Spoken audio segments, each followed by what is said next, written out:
Hi hello friends, welcome back to Sudinesh channel. ಇವತ್ತು ನಾನು potato masala ಮಾಡೋದು ಹೇಗಂತ ನಿಮಗೆ ತೋರಿಸ್ಕೊಡ್ತಾ ಇದ್ದೀನಿ. ಬೇಬಿ ಪೊಟೆಟೊ ಮಸಾಲ ಮಾಡೋದು ಹೇಗಂತ ನೋಡೋಣ. ಇವಾಗ ಒಂದು ಪ್ಯಾನ್ ಇಟ್ಕೊಂಡಿದ್ದೀನಿ. ಅದು ಹೀಟ್ ಆದ ತಕ್ಷಣ ಇಲ್ಲಿ 3 ಟೇಬಲ್ ಸ್ಪೂನ್ ಅಷ್ಟು ಇಲ್ಲಿ ಎಣ್ಣೆನ ಹಾಕ್ಕೊಳ್ತಾ ಇದ್ದೀನಿ. ಬೇಬಿ ಪೊಟೆಟೊನ ಫ್ರೈ ಮಾಡ್ಕೊಳ್ಬೇಕಾಗುತ್ತೆ. ಈ ಥರ ಸ್ಪೂನಿಂದ ನಾವು ಹೋಲ್ಸ್ ಮಾಡ್ಕೋಬೇಕಾಗುತ್ತೆ. ಇದು ಬಾಯ್ಲ್ ಮಾಡಿ ಇಟ್ಕೊಂಡಿರೋದು 1/4 kg ಅಷ್ಟು ಇಲ್ಲಿ ನಾನು ತೊಗೊಂಡಿದ್ದೀನಿ. ಪೊಟೆಟೊನ ಸ್ವಲ್ಪ ಬ್ರೌನ್ ಬರೋವರೆಗೆ ನಾವು ಇಲ್ಲಿ ಫ್ರೈ ಮಾಡ್ಕೊಳ್ಬೇಕಾಗುತ್ತೆ.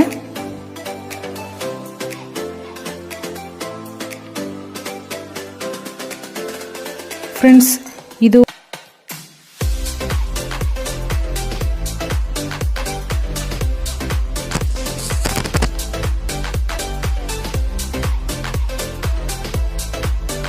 ಉಪ್ಪು ಹಾಕಿಬಿಟ್ಟು ನಾನು ಚೆನ್ನಾಗಿ ಫ್ರೈ ಮಾಡ್ಕೊಂಡಿದ್ದೀನಿ. ಇವಾಗ ಈ ಥರ ಬ್ರೌನ್ ಆಗಾದರೆ ಸಾಕು. ಈ ಸೈಡಿಗೆ ಒಂದು ಪ್ಲೇಟಲ್ಲಿ ಹಾಕಿ ಇಟ್ಕೊಳ್ಳೋಣ.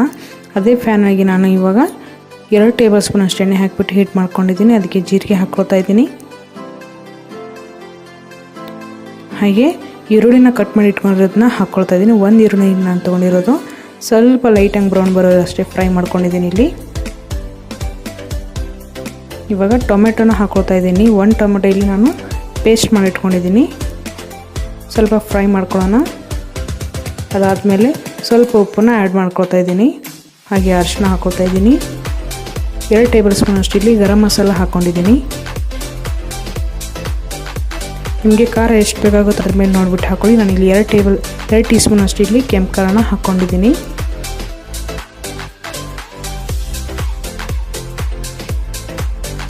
ಒನ್ ಟೀ ಸ್ಪೂನ್ ಧನಿಯಾ ಪೌಡರ್ ಹಾಕ್ಕೊಂಡಿದ್ದೀನಿ. ಇಷ್ಟು ಹಾಕಾದ ತಕ್ಷಣ ಚೆನ್ನಾಗಿ ಮಿಕ್ಸ್ ಮಾಡ್ಕೊಳ್ಬೇಕಾಗುತ್ತೆ.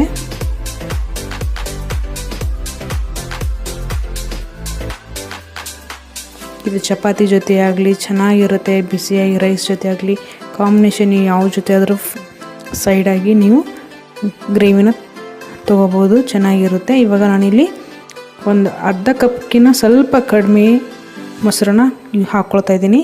ಹಾಕಿಬಿಟ್ಟು ಚೆನ್ನಾಗಿ ಮಿಕ್ಸ್ ಮಾಡ್ಕೊಳ್ಬೇಕಾಗುತ್ತೆ. ಇಲ್ಲಾಂದರೆ ಒಡೆದು ಹೋಗೋ ಚಾನ್ಸಸ್ ಇರುತ್ತೆ.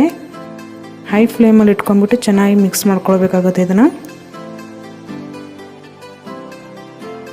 ಮೊಸರು ನಾನು ಜಾಸ್ತಿ ಹಾಕ್ಕೊಂಡಿಲ್ಲ, ಸ್ವಲ್ಪ ಹಾಕ್ಕೊಂಡಿರೋದು.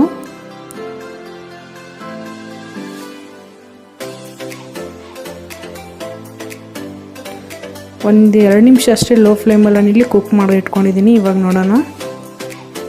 ಮಸಾಲ ಚೆನ್ನಾಗಿ ಕುಕ್ ಆಗಿದೆ ನೋಡಿ. ಎಲ್ಲ ಚೆನ್ನಾಗಿ ಎಣ್ಣೆ ಬಿಟ್ಕೊಂಡಿದೆ.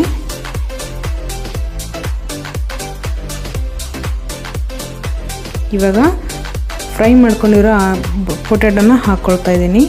ಹಾಕ್ಬಿಟ್ಟು ಚೆನ್ನಾಗಿ ಮಿಕ್ಸ್ ಮಾಡ್ಕೊತಾ ಇದ್ದೀನಿ. ಸ್ವಲ್ಪ ಸಾಫ್ಟಾಗಿರುತ್ತೆ. ನಿಧಾನವಾಗಿ ಮಿಕ್ಸ್ ಮಾಡ್ಕೊಳ್ಬೇಕಾಗುತ್ತೆ. ಇದನ್ನು ನಿಮಗೆ ತಿಕ್ನೆಸ್ ಎಷ್ಟು ಬೇಕಾಗುತ್ತೋ ಅಷ್ಟು ನೋಡಿಬಿಟ್ಟು ನೀರನ್ನ ಆ್ಯಡ್ ಮಾಡ್ಕೊಳ್ಳಿ. ನಾನು ಇಲ್ಲಿ ಅರ್ಧ ಗ್ಲಾಸಷ್ಟು ನೀರನ್ನ ಆ್ಯಡ್ ಮಾಡ್ಕೊಳ್ತಾ ಇದ್ದೀನಿ.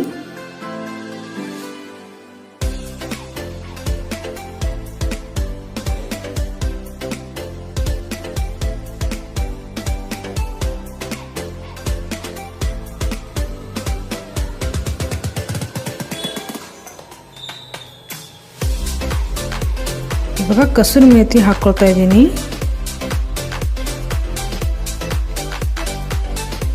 ಹಾಕಿಬಿಟ್ಟು ಚೆನ್ನಾಗಿ ಮಿಕ್ಸ್ ಮಾಡ್ಕೊತಾ ಇದ್ದೀನಿ. ಇವಾಗ ಲೀಡ್ನ ಕವರ್ ಮಾಡಿಬಿಟ್ಟು ಒಂದು 2-3 ನಿಮಿಷ ನಾನು ಇಲ್ಲಿ ಲೋ ಫ್ಲೇಮಲ್ಲಿ ಕುಕ್ ಮಾಡ್ಕೊಂಡಿದ್ದೀನಿ. ನೋಡಿ ಎಷ್ಟು ಚೆನ್ನಾಗಾಗಿದೆ ಅಂತ ಹೇಳಿ. ಇವಾಗ ನಾನು ಕೊತ್ತಂಬರಿನ ಹಾಕಿಬಿಟ್ಟು ಮಿಕ್ಸ್ ಮಾಡ್ಕೊತಾ ಇದ್ದೀನಿ. ಫ್ರೆಂಡ್ಸ್, ಈ ರೆಸಿಪಿ ನಿಮ್ಗೆ ಏನಾದರೂ ಇಷ್ಟ ಆಗಿದ್ದರೆ ಲೈಕ್ ಮಾಡಿ, ಶೇರ್ ಮಾಡಿ, ಹಾಗೆ ಕಮೆಂಟ್ ಮಾಡೋದು ಮಾತ್ರ ಮಿಸ್ ಮಾಡೋಕ್ಕೆ ಹೋಗಿ. ನಮ್ಮ ಚಾನಲ್ಗೆ ಸಬ್ಸ್ಕ್ರೈಬ್ ಆಗಿಲ್ಲ ಅಂದರೆ ಕೂಡಲೇ ಸಬ್ಸ್ಕ್ರೈಬ್ ಮಾಡಿ, ಹಾಗೆ ಪಕ್ಕದಲ್ಲಿರೋ ಬೆಲ್ ಐಕಾನ್ ಕೂಡ ಕ್ಲಿಕ್ ಮಾಡಿ. Thank you so much for watching friends.